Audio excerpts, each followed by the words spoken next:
les invito, mis hermanos, a abrir su Biblia en Juan capítulo 20. Juan capítulo 20.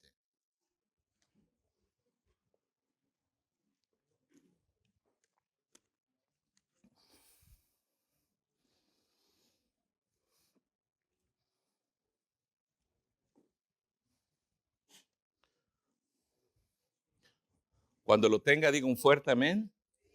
Juan capítulo 20.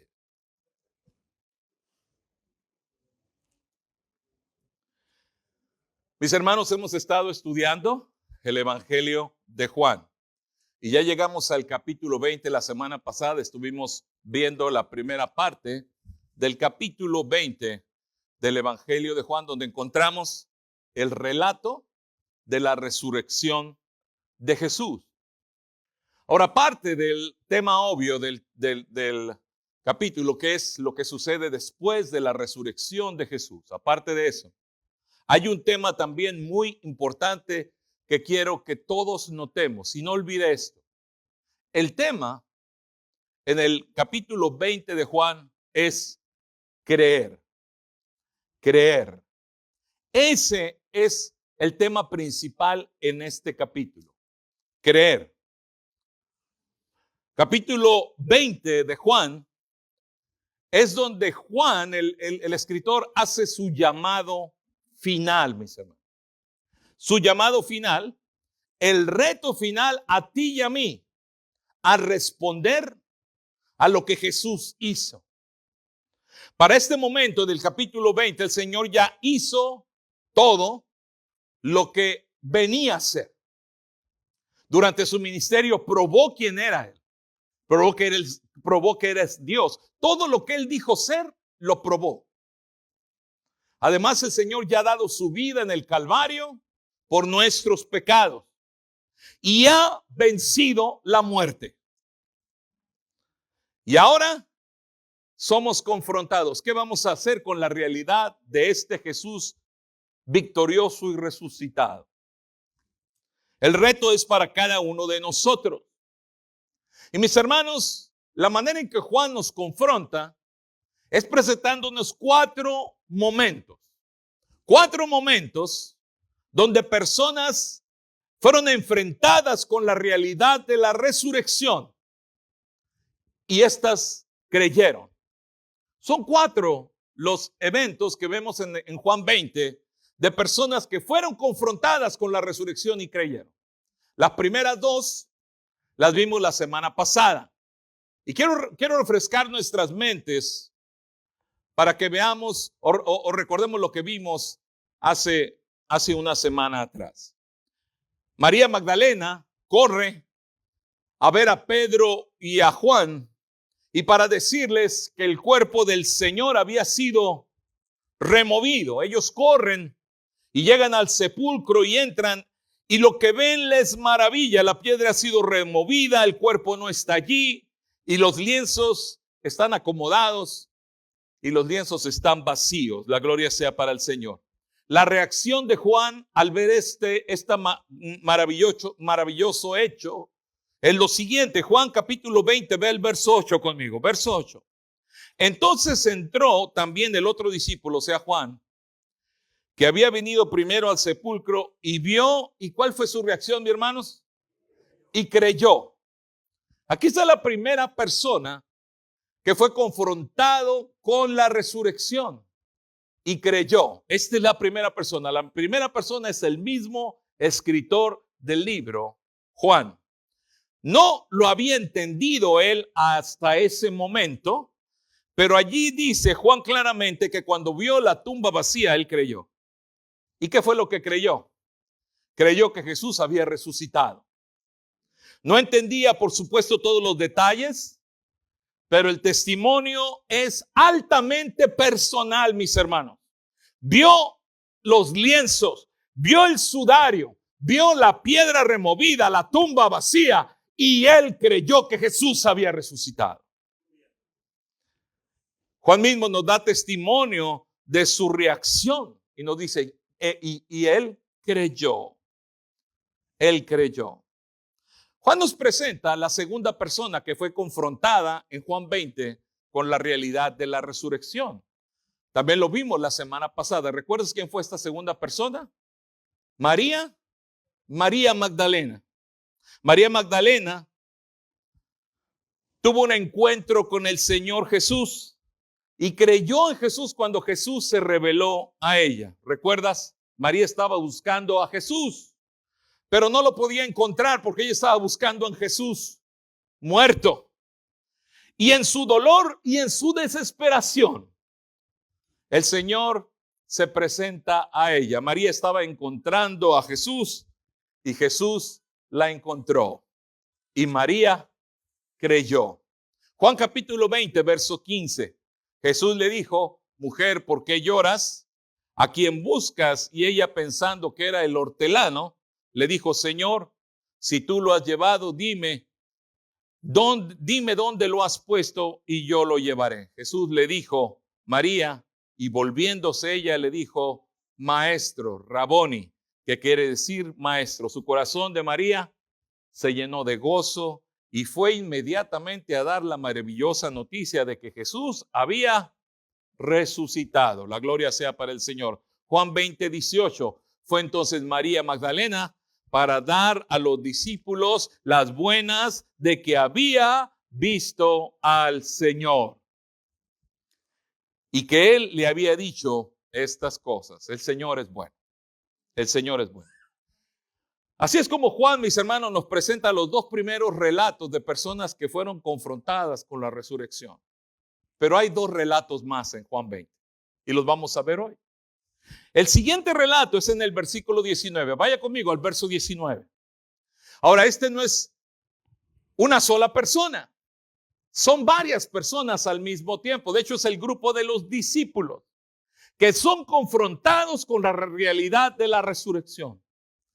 Vaya conmigo al verso 19. Cuando llegó la noche de aquel mismo día, el primero de la semana, estando las puertas cerradas en el lugar donde los discípulos estaban reunidos, por miedo a los judíos, vino Jesús y puesto en medio les dijo, ¿qué les dijo Jesús? Paz a vosotros. ¿Cuándo sucedió esto? Nos dice que sucedió ese mismo día, pero por la tarde, en la noche, al anochecer. Y también nos dice el estado emocional de los discípulos. ¿Alguien captó cómo estaban los discípulos? Dice que estaban juntos porque tenían ¿qué? Tenían miedo, estaban temerosos. Y en su temor, en su momento de temor, Jesús se manifiesta a ellos. Como lo vimos con María la semana pasada, Jesús llega cuando más lo necesitamos. ¿Cuántos pueden decir amén? En medio de nuestra necesidad, en medio de nuestros miedos. Ahí, en aquel lugar, el Señor, ahí con los miedos y la necesidad de los discípulos, ahí se presenta a Él. Y delante de su incertidumbre, de su temor, el Señor les ofrece paz. El saludo que era muy común entre los judíos, shalom, paz, en la boca del Señor tiene un significado mucho más sublime, mucho más hermoso. ¿Cómo no tener paz, mis hermanos, si el príncipe de paz está delante de ellos? El Señor estaba ahí para asegurarles que Él había vencido la muerte. Y les muestra la prueba. Les muestra la prueba, les muestra la evidencia. Mis hermanos, aquellos hombres, recuerden, son los discípulos. Aquellos hombres reunidos en aquel lugar, el Señor tenía el plan de que fueran usados para trastornar el mundo, para un avivamiento explosivo. Y esto no podía ser posible si ellos dudaban que Jesucristo vivía. Así que el Señor les da toda prueba necesaria. Ve al verso 20. Y cuando les hubo dicho esto, les mostró que, mis hermanos, les mostró las manos y les mostró el costado. Y entonces los discípulos creyeron. Vea cómo lo dice, cómo lo cuenta Juan. Dice que los discípulos se regocijaron porque habían visto al Señor. Juan creyó cuando vio la tumba vacía. Todavía no había visto al Señor y él ya había creído que Jesús había resucitado. María vio al Señor y creyó. Y ahora tenemos los discípulos que vieron al Señor, pero también el Señor le mostró sus manos y le mostró su costado. Y creyeron. ¿Ves? La palabra clave en este capítulo es creer, creer. Ese capítulo habla de creer. Juan nos está confrontando a nosotros a creer. Y entonces el Señor se presenta con sus discípulos y sucede algo maravilloso. El Señor no solamente viene a mostrarles, a probarles que Él ha resucitado, sino que el Señor también viene a comisionar. Esta comisión, mis hermanos, es una comisión a los discípulos. El Señor va a comisionar a los discípulos y otros creyentes después, antes de ascender en el monte de los olivos. Pero en este momento, el Jesús resucitado ahora envía a sus discípulos, ese grupo íntimo, a cumplir la misión. Jesús subiría a su Padre, regresaría a la gloria, pero ahora los discípulos deben de hacer su parte. Jesús los había invitado a servirle y ahora el Señor en este pasaje reafirma su comisión. Ve el verso 21. Vea cómo el Señor comisiona a los discípulos una vez más. Dice el verso 21. Entonces Jesús les dijo otra vez, paz a vosotros. Y aquí está la comisión. Como me envió el Padre, así también yo os envío. Jesús les confirma que la misión a la cual ellos están invitados es la misión de Dios el Padre.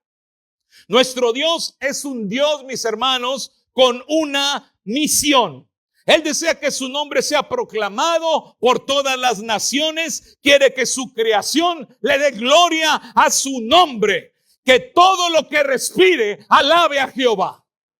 Y ahora invita a sus discípulos a ser parte de esa misión. A levantar, a proclamar el nombre de Dios. Nuestro Dios es un Dios en misión. Y por eso, mis hermanos, el Padre Celestial envía a su Hijo para que muriera por nuestros pecados. De igual manera, el Hijo de Dios envió al Espíritu Santo para que estuviera con los creyentes. Y ahora en este pasaje, el Señor envía a los discípulos, los reafirma, los confirma y les asegura que son parte de la misión de Dios. Y sigue siendo igual hasta el día de hoy. Somos parte de la misión del Señor. ¿Cuántos saben eso? Somos la iglesia de Jesucristo. Por medio de Jesucristo hemos sido invitados a participar en la misión más importante de la historia y dar a conocer las virtudes de aquel que nos llamó de las tinieblas a su luz admirable. De la misma manera que Dios envió al Hijo, el Hijo nos envía a nosotros a seguir siendo luz en medio de las tinieblas. Somos parte de la misión. Somos la iglesia de Jesucristo. La gloria sea para el Señor. Ahora el Señor comisiona a sus discípulos en este momento, pero no los envía solos, les da su poder. Ve el verso 22, aquí está. Los comisiona y los empodera con el poder del Espíritu Santo. Y habiendo dicho esto, ¿qué dice el pasaje? Sopló y les dijo, recibid el Espíritu Santo. En Hechos 2, mis hermanos, cuando inicia la iglesia, hay un testimonio claro de la venida y la presencia del Espíritu Santo en los creyentes. Pero en este pasaje, esto es una comisión íntima a sus discípulos. El Señor les confirma que los está enviando, pero la misión se va a cumplir en el poder del Espíritu Santo. Lo que Jesús hace aquí es una confirmación de la promesa que Él había dado en otros capítulos anteriores de que iba a enviar al Espíritu Santo. Y ahora, porque Cristo ya pagó el precio, porque ya no hay deuda de pecado, ahora lo que era una promesa, la venida del Espíritu Santo, ahora se convierte en una realidad. Hechos 2 es la venida del Espíritu Santo sobre la iglesia, pero esto si usted quiere llamarlo así, es una primera impartición donde el Señor le da el poder a los discípulos que estaban ahí reunidos por la obra de Jesús en la cruz. Ahora el Espíritu Santo puede morar en el creyente y darle poder para proclamar la grandeza de Dios. Quiero que note un detalle interesante. ¿Notó que el Señor sopla en ellos? Eso lo identifica con Dios el Padre. ¿Recuerdas cuando Dios el Padre le dio vida a Adán en el libro de Génesis? Lo formó del polvo de la tierra y cuando le dio vida, ¿qué dice la Escritura? Sopló en él. Y ahora también en Juan 20, el unigénito eterno, Hijo de Dios, sopla en sus discípulos y les imparte el poder de vida eterna. Aquella noche el Señor se presenta delante de sus discípulos, los comisiona, les da su poder y tercera cosa, les da su autoridad. Verso 23. A quienes remitieres los pecados, les son remitidos. Y a quienes se los retuvieres, les son retenidos. Mis hermanos, la Escritura interpreta a las Escrituras. Es sumamente importante esto. Mis amados hermanos, el Señor le otorga a la iglesia el honor de proclamar salvación. El Señor comisiona a sus discípulos, les imparte el poder del Espíritu Santo y les confirma que ellos serán usados por Dios para salvación de aquellos que crean. Ahora, tenemos que decir algo muy en claro.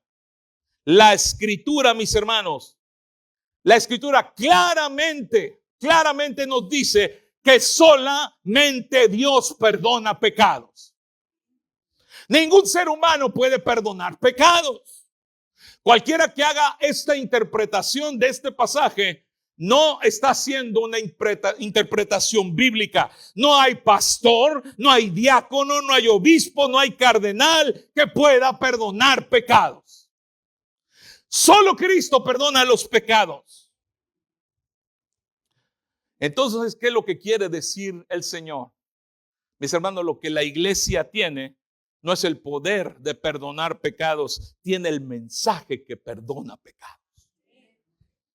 La autoridad de la iglesia, hermano, es su mensaje, es el evangelio de Jesucristo. La iglesia está aquí para afirmar que solo Cristo salva y que fuera de Cristo no hay salvación. Así que tenemos el poder que tenemos, mis hermanos. Es el poder del evangelio. Nosotros en nosotros mismos no tenemos el poder de perdonar pecados, pero hemos sido comisionados, autorizados para decir que si alguien quiere que sus pecados sean perdonados, tiene que venir a Jesús. La iglesia no perdona pecados.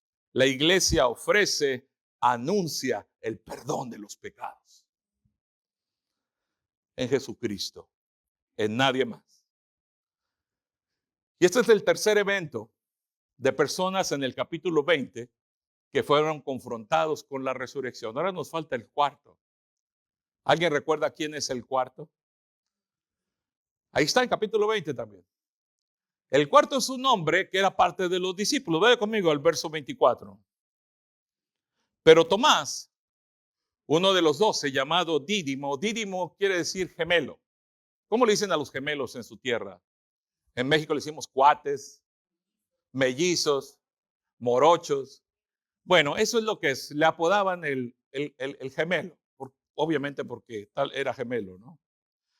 Dice, y el cuate, el gemelo, Tomás, no estaba con ellos, dice la Escritura, cuando Jesús vino.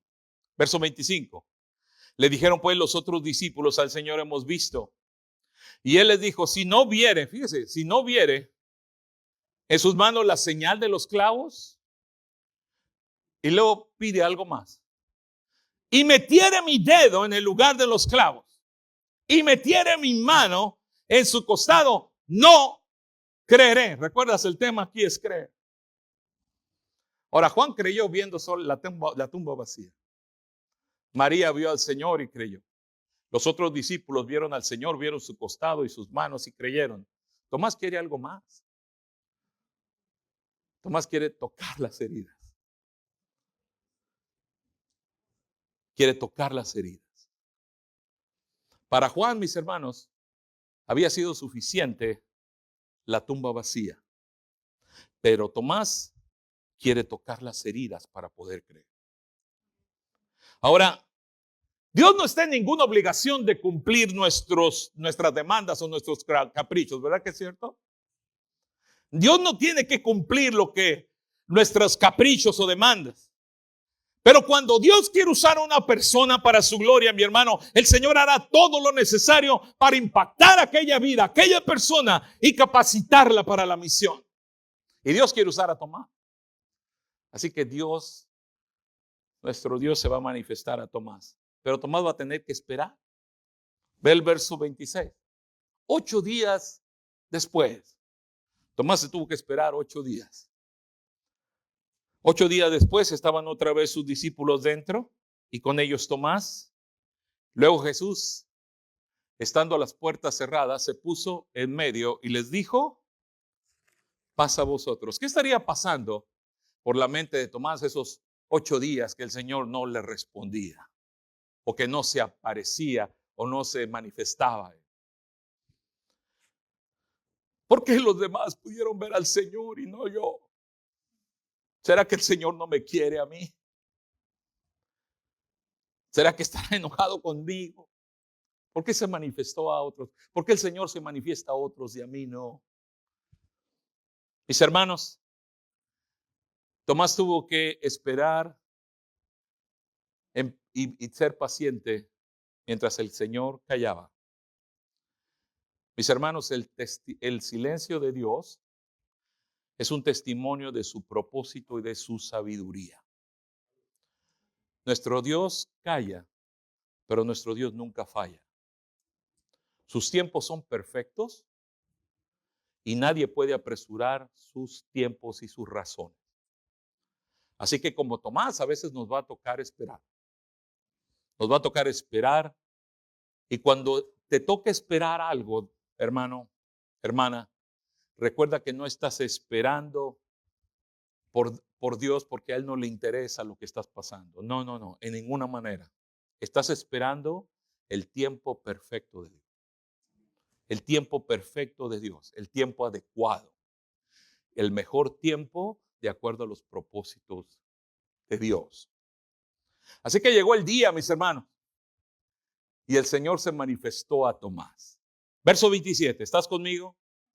Luego le dijo a Tomás el Señor, ¿qué le dijo? Pon aquí tu dedo y mira mis manos, y acerca tu mano y métela en mi costado. ¿Y por qué hizo eso el Señor? Una vez más, notas al final del verso, ¿por qué el Señor hizo eso por Tomás? Y no seas incrédulo, sino creyente. Cree. Tomás, cree. La respuesta de Tomás es maravillosa. Cuando el Señor le otorga esta evidencia innegable, la respuesta de Tomás es increíble. Ve el siguiente verso, verso 28. Entonces Tomás respondió y le dijo: Señor mío y Dios mío. Tomás creyó en Jesús, lo proclamó como Señor, pero también lo declaró que Jesús era Dios. Ahora, mi hermano, recuerda que Juan comienza su evangelio, Juan capítulo 1, verso 1, declarando que Jesús es Dios. Y ahora termina su evangelio una vez más afirmando en boca de los discípulos, después de ver la evidencia. Juan es todo acerca de la evidencia. Después de la evidencia, uno de los discípulos proclamando que Jesús es Dios. Mis hermanos, y Jesús no lo corrigió. ¿Notaste eso? Jesús no le dijo a Tomás: no, Tomás, ¿cómo crees? Yo no soy Dios. Hermanos, si un humano es llamado Dios, eso es una blasfemia. Pero Jesús no detuvo a Tomás porque Él ha sido, es y siempre será Dios. Y recibió la adoración de Tomás, porque nuestro Salvador es Dios. Ahora, mis hermanos, vean la respuesta de Jesús. ¿Lo quieren leer conmigo? Verso 29. ¿Por qué no lo leemos en voz alta todos juntos? Jesús les dijo: porque me has visto, Tomás, creíste. Bienaventurados los que no vieron y creyeron. De los 4 casos que acabamos de ver, ¿quién es el único que creyó sin ver a Jesús? Juan. De este grupo de los bienaventurados que no vieron y creyeron, Juan es el primero. Juan es el primero que creyó sin ver a Jesús. ¿Saben lo único que necesitó Juan para creer? Una tumba vacía. Y con eso pudo creer. Lo único que necesitó fue la tumba vacía. Y mis hermanos, la tumba sigue vacía hoy. Y nadie ha probado que la tumba no siga vacía. Seguimos teniendo la misma evidencia que Juan. Y podemos creer. Y somos llamados bendecidos. La única prueba que necesitamos, la tenemos. La tumba vacía. Y un día vamos a ver a nuestro Señor. Un día lo vamos a ver. Pero por ahora tenemos todo lo que necesitamos. La tumba vacía está y sigue vacía porque nuestro Señor está sentado a la diestra de Dios. Así que Juan ya nos presentó toda la evidencia. Si tú estás aquí y tú honestamente dices, yo realmente no sé si soy un creyente en Cristo o no. Yo no me he entregado a Jesús. Aquí está la evidencia. La única evidencia que necesitas es que la tumba sigue vacía. La tumba sigue vacía. Así que te retamos como Jesús retó a Tomás. No seas incrédulo, sino cree. Cree. Y el reto es para todos nosotros. Porque Juan ha sido claro, nos ha dado evidencia tras evidencia de quién es Jesús. Y ahora Juan nos confronta.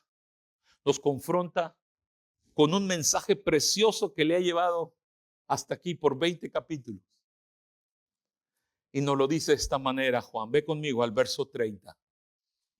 ¿Estás conmigo, mi hermano, mi hermana? Fíjate cómo Juan termina después de haber hecho este relato acerca de creer. Recuerda, el tema de capítulo 20 es creer.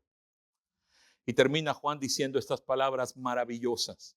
Hizo además Jesús muchas otras señales en presencia de sus discípulos, las cuales no están escritas en este libro, pero estas, o sea, esta evidencia que les he presentado, estas se han escrito con un solo propósito, para que creáis